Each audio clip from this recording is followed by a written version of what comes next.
estas dos sesiones. Entonces, si les parece, pues nuevamente iniciamos. Vamos a hablar, vamos a analizar el capital contable tanto desde el punto de vista contable como jurídico, como normativo, jurídico fiscal en materia de impuestos sobre la renta.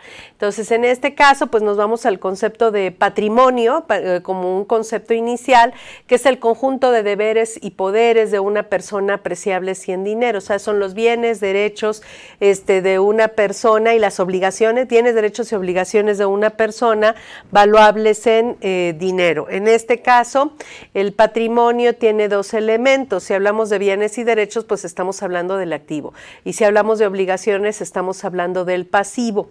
Este sería el concepto de patrimonio en general. Tenemos otro concepto que vamos a analizar, que es el concepto de haber patrimonial. El haber patrimonial sería la diferencia entre los bienes y derechos por un lado y las obligaciones por el otro. Es decir, el haber patrimonial, hablando en términos contables, sería el capital contable. Entonces, desde el punto de vista jurídico tenemos el patrimonio, conjunto de bienes, derechos y obligaciones de una persona valuables en dinero, que sería el activo y el pasivo. Y el haber patrimonial sería la diferencia entre el activo y el pasivo, sería el capital, el equivalente en materia contable al capital contable. Entonces, en este caso, estos bienes que están dentro del activo, pues pueden ser bienes en sentido estricto, es decir, maquinaria, equipo, inmuebles, etcétera.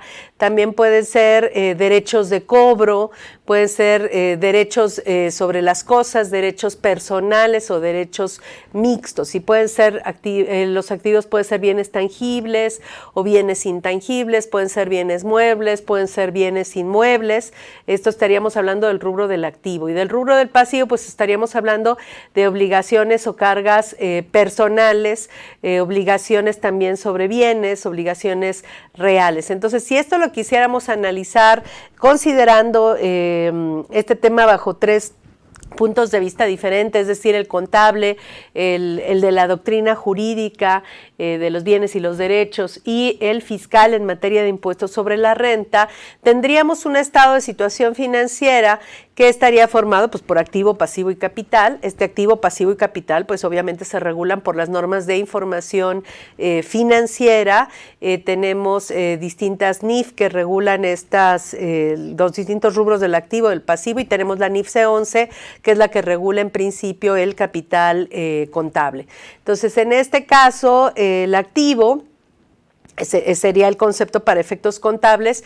En materia jurídica, hablando de doctrina jurídica sobre el derecho de los bienes y las obligaciones, tendríamos que, hablando de bienes y derechos, pues ese sería el concepto que aplicaríamos en materia jurídica.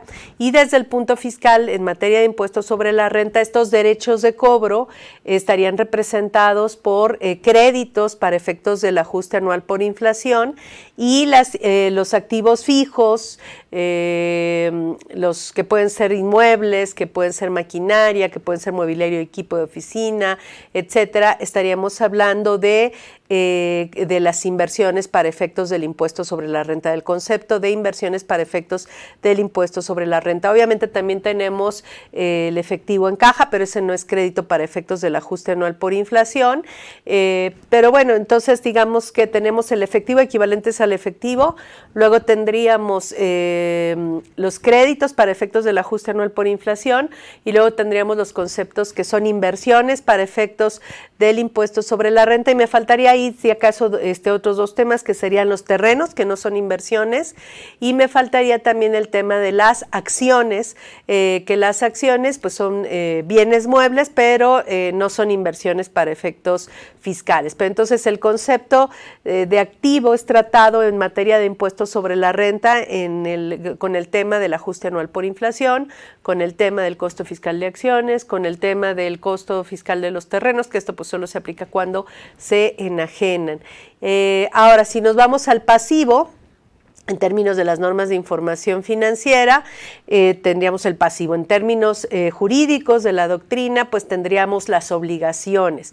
Y en términos del impuesto sobre la renta, tendríamos las deudas. Las deudas se definen por la ley del impuesto sobre la renta en el cálculo del ajuste anual por inflación. Y es cualquier obligación en numerario pendiente de cumplimiento. Y finalmente tenemos el capital contable, que en las normas de información financiera se regula particularmente en la NIFCE 11. Desde el punto de vista de la doctrina, en materia jurídica tendríamos el concepto del haber patrimonial, que ya vimos que es la diferencia entre los bienes y derechos de una persona y las obligaciones de esta misma persona. Eso sería el haber patrimonial, que también se conoce como patrimonio neto, o sea, como el neto entre los bienes y derechos por un lado y las obligaciones por el otro. Desde el punto de vista fiscal, el contenido del haber patrimonial o del capital contable se regula en la determinación de las cuentas fiscales, básicamente en la cuenta de capital de aportación, en la cuenta de utilidad fiscal neta, que puedes tener un saldo positivo o podemos tener utilidades fiscales netas negativas pendientes de aplicar contra utilidades fiscales netas positivas que se generen en forma posterior. Y también tendríamos el tema de las pérdidas fiscales pendientes de amortizar. Todo eso es lo que regula, digamos, lo que regula la ley del impuesto sobre la renta en materia de capital contable. Entonces tenemos, ese será el análisis que tendríamos que hacer del estado de situación financiera, tanto desde el punto de vista contable como de la doctrina jurídica, como de la materia fiscal en materia de impuestos sobre la renta particularmente. Ahora, ya si nos vamos al capital contable, que es el tema que nos ocupa, desde el punto de vista contable tenemos dos conceptos que integran al capital contable, que sería el capital contribuido y el capital ganado. El capital contribuido, lo dice la NIFCE 11 y lo vamos a ver más adelante, pero se forma pues, por el capital social, se forma por las aportaciones para futuros aumentos de capital. El capital social puede estar pagado en efectivo, puede estar pagado en especie, se forma por las primas netas en suscripción de acciones, entre otras partidas que establece la NIFCE 11 que forman parte de este capital contribuido. Este concepto desde el punto de vista fiscal sería el equivalente a la cuenta de capital de aportación actualizado, aunque hay diferencias entre lo que compone o integra el capital contribuido contra los conceptos que se consideran para la determinación de la cuenta de capital de aportación actualizado. Por otro lado, desde el punto de vista contable tenemos el capital ganado, que es el neto de utilidades, pérdidas y también las reservas de capital. En este caso, desde el punto de vista fiscal, este neto de utilidades o pérdidas pues nos da el resultado fiscal, es decir, nosotros vamos determinando una utilidad fiscal año con año y en un momento determinado, si traemos pérdidas pendientes de amortizar, se aplica contra estas utilidades fiscales hasta donde podamos aplicar, porque no podemos aplicar un monto superior al monto de la utilidad fiscal, y entonces tenemos el resultado fiscal. Estos resultados fiscales, que ya son netos de utilidades y pérdidas, es lo que se considera para la determinación de la cuenta de utilidad fiscal neta, y hay una suerte de neteo entre utilidades y pérdidas. Sin embargo, como las pérdidas fiscales solo se pueden aplicar hasta por el monto de la utilidad fiscal, entonces puede ser que al mismo tiempo que tengamos cuenta de utilidad fiscal neta, tengamos pérdidas fiscales pendientes de amortizar. ¿Por qué?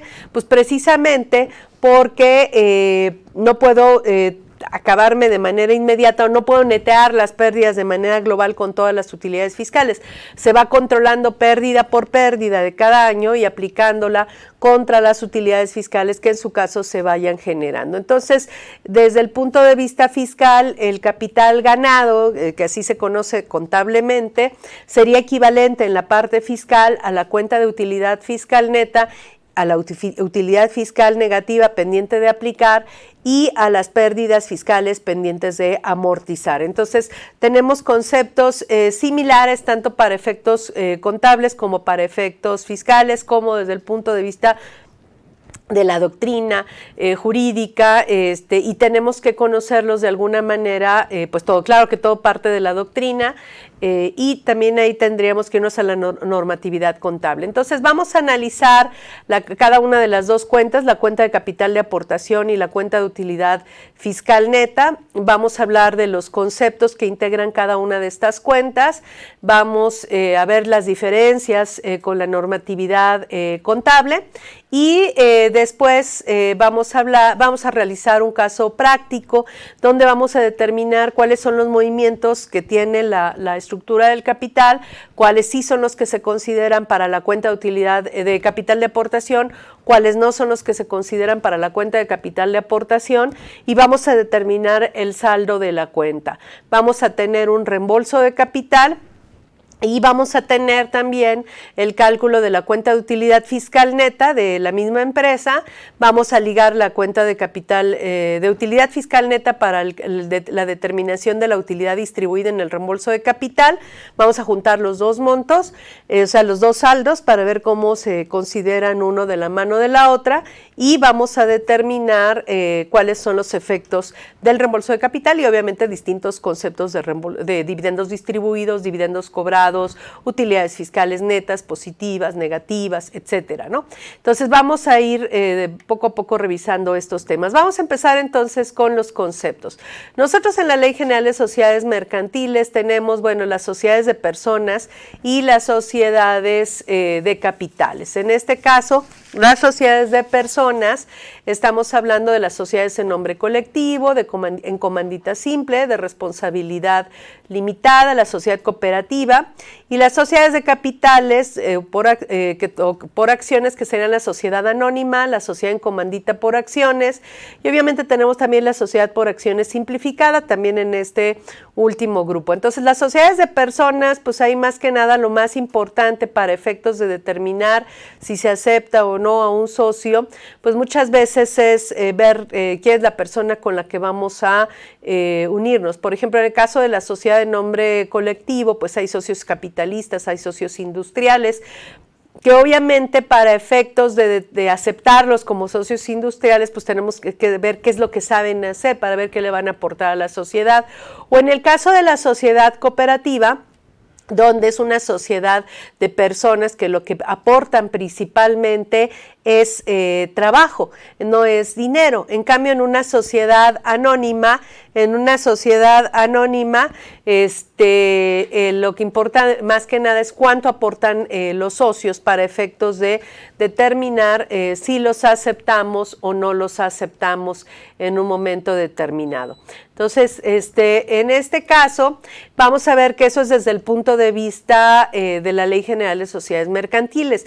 Desde el punto de vista de la Ley del Impuesto sobre la Renta, el concepto de acciones es un concepto muy genérico, que no incluye nada más a las acciones en sí mismas, sino incluye también a las partes sociales, por ejemplo, que son partes representativas de las sociedades de responsabilidad limitada y que no se consideran parte de no son las acciones en sentido estricto desde el punto de vista jurídico mercantil, pero desde el punto de vista jurídico fiscal, todos entran bajo el nombre genérico de acciones. Y dentro del nombre genérico de acciones consideramos a las acciones como tales, a las partes sociales que son representativas del capital de las sociedades de responsabilidad limitada, a los certificados de participación ordinarios emitidos con base a fideicomisos de acciones, certificados de aportación patrimonial emitidos por las sociedades nacionales de crédito,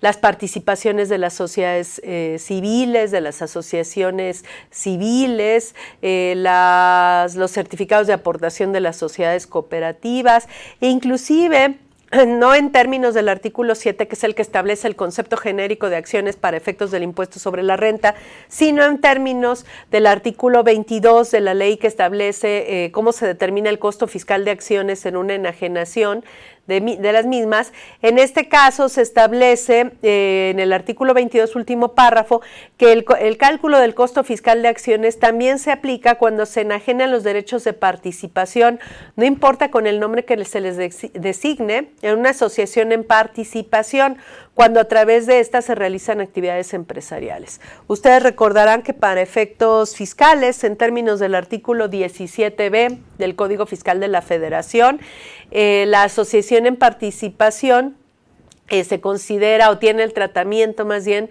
de una persona moral cuando realiza actividades empresariales en nuestro país. Entonces, en este caso, de la misma forma en que la asociación en participación, desde el punto de vista del Código Fiscal de la Federación, se le da el tratamiento de persona moral, aunque en el artículo 7, en el concepto de acciones, no las menciona, en el artículo 8, donde habla del concepto de personas morales, sí incluye a la asociación en participación cuando a través de ella se realizan actividades empresariales en nuestro país. Y aunque el artículo 7 no menciona estas participaciones del contrato de asociación en participación como acciones, el artículo 22 del cálculo del costo fiscal de acciones dice, no, aquí sí le vas a dar el mismo tratamiento que a las acciones, a las participaciones que tengan el asociado o los asociados, el asociante en una asociación en participación, que nosotros sabemos que la asociación en participación en sí misma no es una persona moral, es un contrato, si lo analizamos desde el punto de vista de la Ley General de Sociedades Mercantiles, pero para efectos fiscales se le da el tratamiento de persona moral. Entonces, en este caso, pues tenemos que considerar estas definiciones o el concepto, cómo se maneja para efectos del impuesto sobre la renta, cómo se maneja en términos de la Ley General de Sociedades Mercantiles.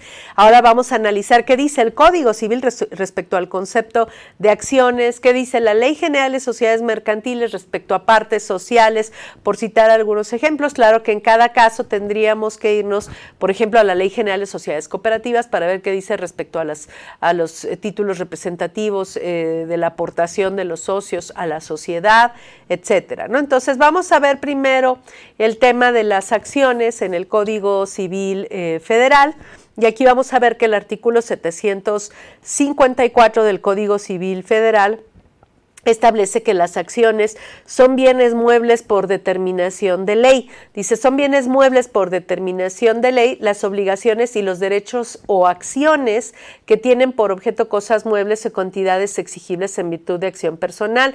Por igual razón se reputan, dice el 755, por igual razón se reputan muebles las acciones que cada socio tiene en las asociaciones o sociedades, aun cuando a estas pertenezcan a algunos bienes inmuebles. Entonces, las acciones representativas de la aportación de los socios en una sociedad son bienes muebles por disposición de ley, en términos particularmente del 755 del Código Civil, referido al 754 del mismo.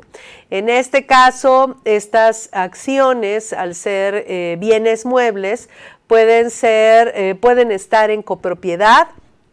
Esto lo dice el artículo 122 de la Ley General de Sociedades Mercantiles. Dice, cada acción es indivisible y en consecuencia, cuando haya varios copropietarios de una misma acción, nombrarán un representante común. Y si no se pusieran de acuerdo, el nombramiento será hecho por la autoridad judicial. El representante común no podrá enajenar o gravar la acción, sino de acuerdo con las disposiciones del derecho común en materia de copropiedad. Entonces, una acción, al ser un bien mueble, puede estar en copropiedad, puede constituirse el usufructo sobre esas acciones, es decir, yo puedo ser la dueña de las acciones y puedo constituir el usufructo de esas acciones en favor de mi sobrina, para que en caso de que se decreten dividendos, ella sea la que tenga el derecho a cobrar esos dividendos, no obstante que yo sigo siendo la nuda propietaria de esas acciones. Ella va a tener los derechos a recibir los frutos de esas acciones, pero la nuda propietaria propietaria voy a ser yo. Entonces, en este caso, se pueden celebrar, se pueden dar en garantía también las acciones, se pueden celebrar pues todo tipo de actos que pudieran realizarse respecto a un bien mueble, se podrían realizar respecto a las acciones.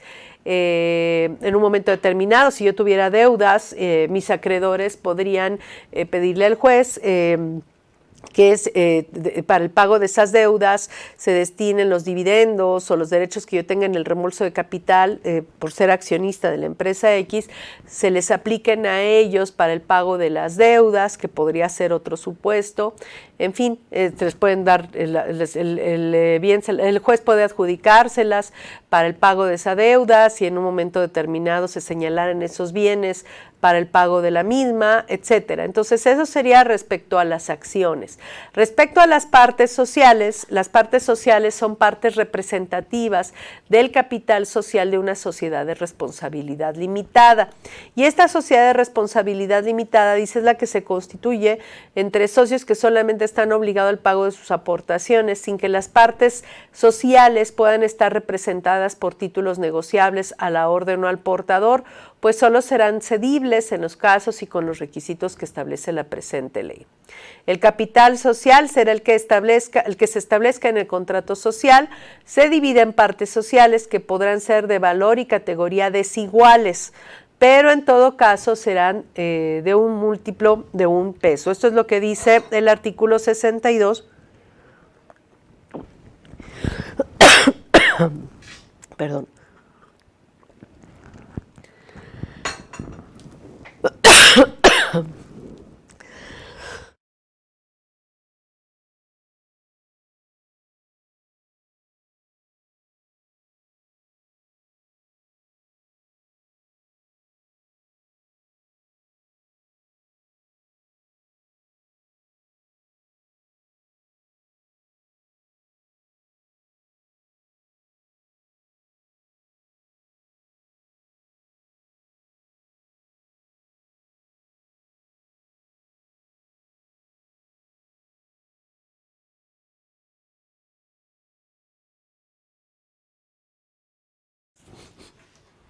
Ya, perdón, disculpen, el aire acondicionado luego nos afecta. Pero bueno, entonces el capital, en materia de partes sociales, estas pueden tener valores desiguales. Lo mismo sucede, por ejemplo, en las partes representativas del capital de una sociedad o de una sociedad civil. En la asociación civil ni siquiera necesariamente pueden existir partes representativas del capital, pero sí en la sociedad civil. Y en este caso también pueden tener valores desiguales. Entonces, todo esto hay que considerarlo tanto para determinar el costo fiscal de acciones, que sería una de las situaciones en las que se puede ser necesario determinar cuánto vale cada parte social para asignarle la parte de la CUFIN que le corresponde o de las pérdidas fiscales que le corresponden a cada acción que se enajena o a cada parte social que se enajena o cada participación en una sociedad civil que se enajena. Entonces, hay que tener en cuenta todos estos factores. Ahora, vamos a hablar un poquito de las acciones para entrar en materia, porque pues vamos a hablar de las cuentas de la cuenta de capital de aportación, vamos a hablar de la NIFSE 11 y pues tenemos que estar en el contexto jurídico del tema de las acciones. Entonces, las acciones se clasifican de la siguiente forma: por su circulación. Pueden ser acciones al portador, a nominativas o nominativas de circulación restringida. En realidad, las acciones al portador ya dejaron de circular en 1985, tienen que estar expedidas a nombre de una persona, tienen que ser nominativas, deben extenderse a favor de la persona determinada. Su transmisión se puede dar, pues sí, a través del endoso, pero realmente esta transmisión de propiedad, o sea, si yo enajeno estas acciones, aunque yo las endose, dado que es un título de crédito, porque las acciones tienen esta triple característica, ¿no? Son bienes muebles, son títulos representativos de los derechos de un socio en el capital de una sociedad, pero también son, aparte de que son bienes muebles, son títulos de crédito, son títulos representativos de los derechos de un socio en la sociedad. Y bueno, entonces en este caso vamos a considerar, son títulos de crédito, títulos valor y bienes muebles. Esas son las tres características de las acciones. Déjenme darle la bienvenida, por favor, a nuestros amigos de Facebook. En este momento se abre la plataforma para Facebook. Vamos a ver, perdón, déjenme bajarle el volumen, aquí esto, perdón, ya, ahí está. Los saludamos a Ana Luisa Torres, a Ramírez Ángel, a Tina Mendoza, Sonia Gil, y todas las personas que se están conectando en este momento, para Jesús Alfredo, para vernos, ¿no? En este caso. Entonces, para que nos sigan. Recuerden que vamos a estar aquí en Facebook por un rato, entonces si tienen alguna duda, pues enriquezcan este tema con sus comentarios y sus dudas. En este caso también estamos al pendiente de los miembros de la membresía de la plataforma. Tenemos una pregunta: ¿cómo puedo evaluar las acciones para posible venta? De Rosette Cuevas. En principio, bueno, las acciones, en principio, como un valor inicial, pues tienen obviamente el valor contable en términos del capital contable. Ahí el capital contable es el que sirve como referencia para determinar cuál es el valor de cada una de las acciones que lo integran. Entonces, pues un valor inicial para la enajenación de acciones, Rosette, sería dividir el capital contable entre el número de acciones en circulación para ver cuánto vale cada acción. Sin embargo, hay una enorme información financiera. Permítanme, después del receso les doy el número para darles la información completa, que establece también, que nos ayuda a determinar este valor de las acciones. Pero bueno, aquí en este caso entonces estábamos diciendo que las acciones, como tienen tres características, o sea, tienen tres características esenciales, que son títulos de crédito, son títulos valor y son bienes muebles por disposición de ley. Al ser una de ellas el que son títulos de créditos, bueno, pues los títulos de crédito en principio se pueden transmitir por el endoso. Sin embargo, en el caso de las acciones, el endoso no es suficiente para la transmisión de propiedad de las acciones, porque el artículo 125, 25 de la ley, 125 de la Ley General de Sociedades Mercantiles y 129, si no mal recuerdo, establecen que la transmisión de propiedad de las acciones se perfecciona hasta que se inscriba la venta de las acciones en el registro de acciones que debe llevar la sociedad para tal efecto. Recordemos que en materia de la Ley General de Sociedades Mercantiles surge desde 2015, surge el portal de sociedades mercantiles, las publicaciones de sociedades mercantiles que maneja la Secretaría de Economía. Y ahí, al igual que en materia fiscal, de hecho ahí antes que en materia fiscal, se establece la obligación de informar a la Secretaría de Economía cuál es la integración del capital de la sociedad en la actualidad. Y cualquier cambio que haya que hacer cualquier inscripción que haya que hacer en el registro de socios y accionistas, se tiene que notificar a la Secretaría de Economía a través de este portal de publicaciones de sociedades mercantiles. Y recordemos también que con la reforma fiscal del 2020 al Código Fiscal de la Federación, se establece la obligación de informar también cualquier cambio en la estructura accionaria de la sociedad. Hay que informarla también en materia fiscal. Entonces, hoy por hoy, la transmisión de propiedad de las acciones, que se pueden endosar, sí, pero se tienen que intercambiar por títulos nominativos a nombre del dueño, número 1. Número 2, se tiene que inscribir esta transmisión de propiedad en el registro de socios o accionistas, en el libro de socios o accionistas, como le quieran llamar, y este movimiento se tiene que informar, además de que se inscriba en el libro propiamente, se tiene que informar a la Secretaría de Economía y se tiene que informar al Servicio de Administración Tributaria. Lo del tema de la Secretaría de Economía, bueno, es una obligación que surge en términos de la Ley General de Sociedades Mercantiles, pero en términos de esta misma ley, de la Ley General de Sociedades Mercantiles, si no se diera esta inscripción en el registro de socios, pues no se consideraría perfecta la compraventa de acciones, no surtiría todos sus efectos la compraventa, la venta de las acciones. Entonces es importante tener este registro de socios y accionistas y dar aviso a la Secretaría de Economía y dar aviso al Servicio de Administración Tributaria para que no haya ningún problema. Tenemos también las acciones nominativas de circulación restringida. Ahorita vemos algunos comentarios que tenemos aquí.